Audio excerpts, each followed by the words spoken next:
أعوذ بالله من الشيطان الرجيم. بسم الله الرحمن الرحيم.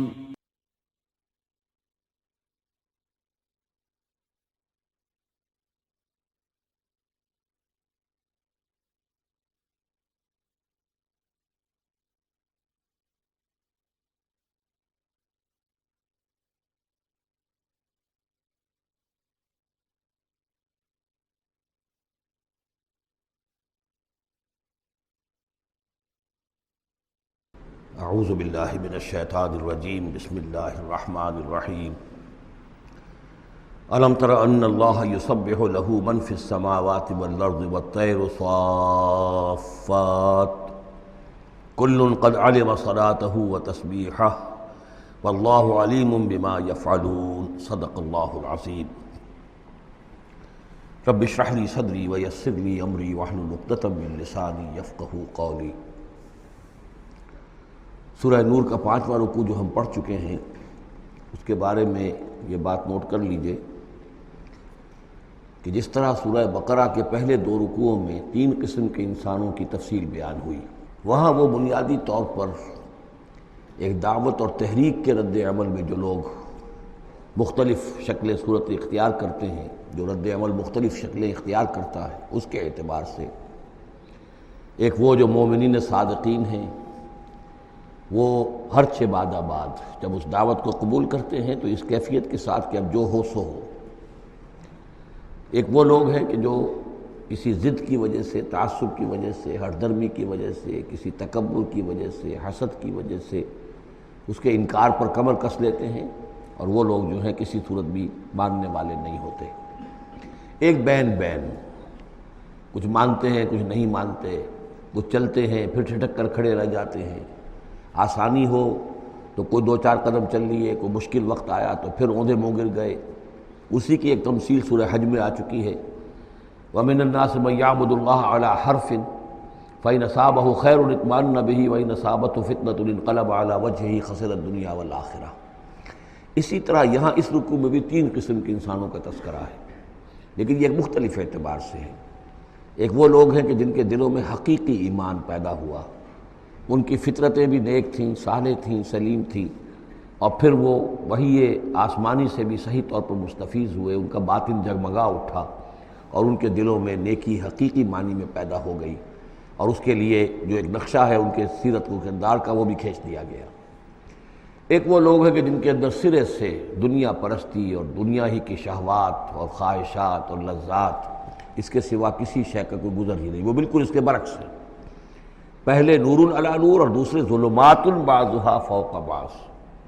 کوئی جھوٹ موٹ کی نیکی بھی نہیں، کوئی ملمے کی نیکی بھی نہیں، ان کا مال ہے تو صرف اپنی ہی عیاشیوں کے لیے ہی، اپنے ہی جو بھی ان کے تعیش ہے اسی میں خرچ ہو رہا ہے۔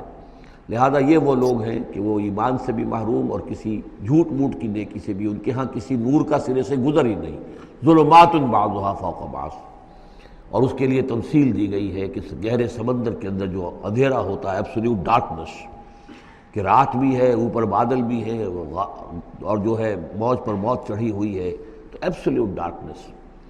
ایک فرینچ امیر البحر تھا جو اسی آیت کو پڑھ کر ایمان لے آیا تھا، اس کی ساری عمر گزری تھی سمندروں کے اندر، اور وہ جانتا تھا کس قسم کی ڈارکنس ہوتی ہے وہاں۔ اس نے کہا کہ پتہ کیا کہ کیا محمد نے صلی اللہ علیہ وسلم کبھی بحری سفر کیے تھے؟ جب اسے معلوم ہوا کہ انہوں نے کبھی بحری سفر کیا ہی نہیں، تو اس نے کہا کہ پھر یہ ثابت ہو گیا کہ یہ اللہ کا کلام ہے، ورنہ یہ تشبیہ جو ہے کوئی شخص اس کو وہ تو دے سکتا ہے کہ جس نے بحری سمندر کیے ہوں اور جس سے اندازہ ہو، اور وہ سمندر کے اندر کبھی اس نے غوطے بھی لگائے ہوں، اور وہ ایبسولیوٹ ڈارکنس کا کانسیپٹ۔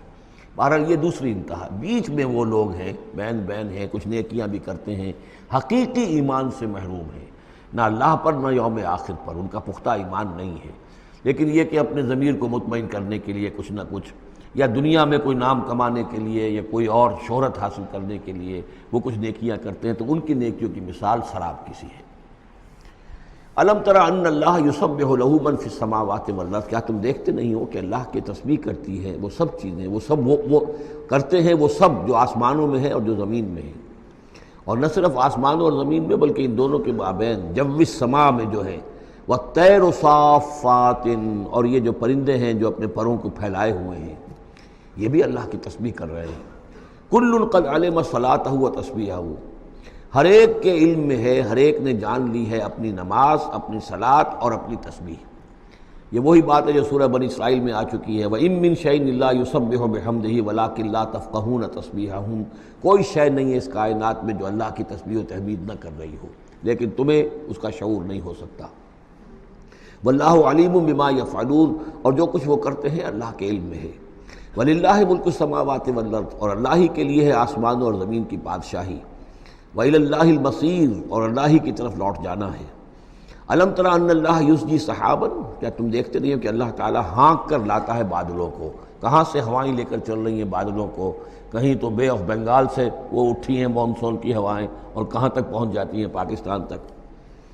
ان اللہ یسجی سحابا ثم یؤلف بینہ، پھر ان بادلوں کو آپس میں جوڑ دیتا ہے۔ ثم یجعلہ رکاما، پھر ان کو تہ بر تہ کر دیتا ہے۔ اب یہ تہ بر تہ کا معاملہ جو ہے، دیکھیے ہوائی سفر جس نے کیا ہے اسے اس کا تجربہ ہوتا ہے۔ جب جہاز چڑھتا ہے تب بھی وہ جب بادلوں کے اندر سے گزرتا ہے تو صاف نظر آتا ہے ایک تہ، اس کے بعد پھر خلا ہے، پھر ایک اور تہ، پھر خلا ہے، پھر ایک اور تہ، اترتے ہوئے بھی اسی طریقے سے تہ بر تہ بادل۔ رکامن فطر الودق یخرج من خلالہ، تو تم دیکھتے ہو کہ بارش برستا ہے ان دونوں، ان کے بین سے، ان کے بیچ سے برستی ہے بارش، پانی برستا ہے۔ وَيُنَزِّلُ مِنَ السَّمَاءِ مِن جِبَالٍ فِيهَا مِن بَرَدٍ، اور اللہ تعالیٰ اتارتا ہے آسمان سے وہ پہاڑ بھی کہ جن میں وہ اولے ہوتے ہیں، یعنی یہ کہ اولے جو آ رہے ہیں زمین پر تو معلوم ہوتا ہے کہ جیسے ان کے بھی کوئی پہاڑ ہے آسمانوں کے اندر۔ فَيُصِيبُ بِهِ مَن يَشَاءُ، تو اللہ تعالیٰ یہ اولے برسا دیتا ہے جس پر چاہتا ہے، یعنی جس کی کھیتی برباد اللہ کو کرنی ہوتی ہے کسی سبب سے، اس کی کھیتی کے اوپر یہ اولے جا کے برس جاتے ہیں۔ وَيَصْرِفُهُ عَن مَّن يَشَاءُ، اور ان کا رخ پھیر دیتا ہے جس سے چاہتا ہے۔ ایسا بھی ہوتا ہے بعض اوقات کہ بالکل ایک کھیت جو ہے وہ بالکل تباہ و برباد ہو گیا ہے اور برابر کا کھیت بالکل ٹھیک ہے، اس کے اوپر کوئی اولا نہیں گرا۔ یکاد ثنا برقہ یذہب بالابصار، اور اس کی جو بجلی کی کوند ہے وہ اس قریب ہے کہ وہ لوگوں کی نگاہوں کو اچک کر لے جائے۔ یقلب اللہ اللیل والنہار، اللہ تعالیٰ عدلتا بدلتا رہتا ہے دن اور رات کو۔ ان فی ذلک لعبرۃ لاولی الابصار، یقیناً اس میں دھیان کرنے کا سبق سیکھنے کا اور عبرت حاصل کرنے کا مواد ہے ہوش مندوں کے لیے، آنکھ والوں کے لیے، دیکھنے والوں کے لیے۔ واللہ خلق کل دابۃ من ماء، اور اللہ نے بنائی ہے ہر جاندار چیز اس زمین کے اوپر پانی سے۔ فمنہم من یمشی علی بطنہ، اب ان جانداروں میں سے جو زمین میں اللہ نے بنائے ہیں وہ بھی ہے کہ جو اپنے پیٹ کے بل پر چلتے ہیں، یہ ریپٹائلز جن کو ہم کہتے ہیں، ریپٹائلز ہیں جو اپنے پیٹ کے بل پر چل رہے ہیں۔ منہم من یمشی علی رجلین، اور ان میں وہ بھی ہیں کہ جو دو ٹانگوں پر چلتے ہیں۔ اب ہم بھی انہی میں سے ہیں، اور باقی شمپنزی اور گوریلاز بھی ہیں، اور بھی ایسے ہوں گے کہ جو دو ٹانگوں پر چلتے ہوں۔ وَمِنْهُمْ مَنْ يَمْشِي عَلَىٰ أَرْبَعٍ، سب سے زیادہ کثیر تعداد جو ہے وہ زمینی حیوانات کے اندر ان کی ہے کہ جو چار پر چلتے ہیں۔ یخلق اللہ ما یشاء، اللہ تعالیٰ پیدا کرتا ہے جو چاہتا ہے۔ ان اللہ علی کل شیء قدیر، یقیناً اللہ تعالیٰ ہر چیز پر قادر ہے۔ اب کافی عرصے کے بعد منافقین کا تذکرہ قرآن مجید میں ہو رہا ہے، چونکہ یہ ہم نے سورہ یونس سے لے کر اور سورہ مومنون تک جو 14 صورتیں پڑھی ہیں ان میں تو سارا معاملہ تھا مشرکین عرب سے، کفار سے، مشرکین سے، ساری بحث ان سے تھی۔ کہیں کہیں گفتگو کا رخ جو ہے وہ اہل کتاب کی طرف روئے سخن، بغیر انہیں باضابطہ خطاب کیے ہوئے، اور یا پھر تیسرا خطاب حضور سے ہے ذاتی، اور حضور کی وساطت سے اہل ایمان کے ساتھ، اور ابھی وہاں نفاق کا کوئی اس قسم کا موجود نہیں تھا معاملہ کہ منافقین کے ساتھ کوئی رد و قضا ہوتی۔ لیکن یہ تو چونکہ سورہ نازل ہو رہی ہے سن 6 ہجری میں، یہ گویا کہ یوں سمجھیے کہ عین مدنی جو دور ہے اس کا عین وسط ہے، بالکل سن 11 میں حضور کا انتقال ہوا ہے، تو سن 6 یوں سمجھیے کہ ان دونوں کے بالکل وسط کے اندر ہے، یہ بالکل درمیانی دور ہے مدنی دور کا۔ یہاں پر اب تذکرہ ہو رہا ہے منافقین کا۔ لقد انزلنا آیات مبینات، ہم نے نازل کی ہیں روشن آیات۔ واللہ یہدی من یشاء الی صراط مستقیم، اور اللہ تعالیٰ ہدایت دیتا ہے جس کو چاہتا ہے سیدھے راستے کی طرف۔ وَيَقُولُونَ آمَنَّا بِاللَّهِ، اور کچھ لوگ وہ بھی ہیں جو کہتے ہیں ہم ایمان لائے اللہ پر، وبالرسول، اور اللہ کے رسول پر، وَأَطَعْنَا، اور ہم نے اطاعت قبول کی۔ ثُمَّ يَتَوَلَّىٰ فَرِيقٌ مِّنْهُمْ، پھر ان میں سے ایک جماعت جو ہے پیٹھ موڑ کر جاتی ہے، من بعد ذالک، اس کے بعد، یعنی اب اس کے بعد یہ سب کچھ کہہ کر قول و قرار کر کے اطاعت کا یہاں دم بھر کر جاتے ہیں، لیکن پھر طرز عمل ان کا کچھ اور ہوتا ہے۔ وما اولئک بالمؤمنین، اور یہ لوگ حقیقی مومن نہیں ہیں۔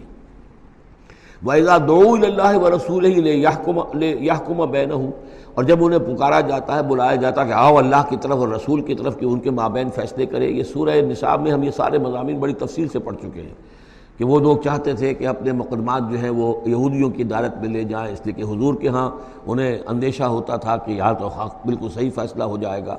تو اس طرح کا جو ان کا کردار تھا کہ جب انہیں بلایا جاتا ہے اللہ کے اور اس کے رسول کی طرف کہ آؤ کہ وہ فیصلہ کرے تمہارے مابین، اذا فریق منہم معرضون، تو ان میں سے ایک گروہ اور ایک جماعت ایسی ہے جو اعراض کرتی ہے اور کرنی کترا جاتی ہے۔